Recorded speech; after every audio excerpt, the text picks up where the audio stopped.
దేశంలో కులగణన చేస్తామని కేంద్రం ప్రకటించడం తెలంగాణ ప్రజాప్రభుత్వ విజయమన్నారు డిప్యూటీ సీఎం భట్టి విక్రమార్క.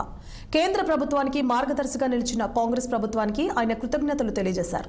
రాష్ట్రంలో ప్రజాప్రభుత్వం విజయవంతంగా కులగణన సర్వే నిర్వహించి దేశానికి రోల్ మోడల్ గా నిలిచిందన్నారు.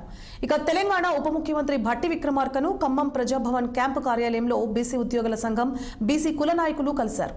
ఆయనకు భారీ గజమాలతో సన్మానం చేసి అభినందనలు తెలిపారు.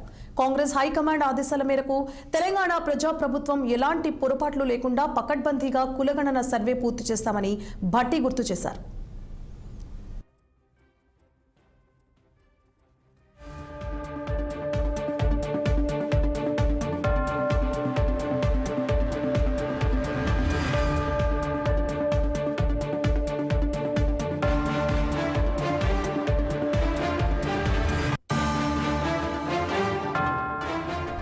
ఇక బీసీలకు 42% రిజర్వేషన్లు కల్పిస్తూ అసెంబ్లీలో తీర్మానం చేసి కేంద్రానికి పంపించి ఒత్తిడి చేశామని భట్టి తెలిపారు.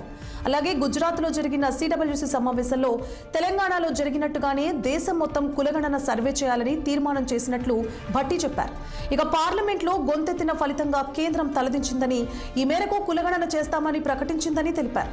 ఇక సమిష్టి పోరాట ఫలితంగా కేంద్రం దిగొచ్చిందని పేర్కొన్నారు. కులగణన సర్వే ద్వారా వచ్చే ఫలితాలను ప్రజల వద్దకు తీసుకెళ్లిన ప్రజాప్రభుత్వానికి బీసీలు అండగా ఉండాలని కోరారు ఆయన.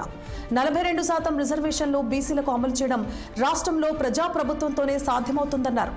బీసీల అభివృద్ధికి ముఖ్యమంత్రి రేవంత్ రెడ్డి యావత్ మంత్రిమండలి చిత్తశుద్ధితో పనిచేస్తోందని పేర్కొన్నారు భట్టి విక్రమార్క.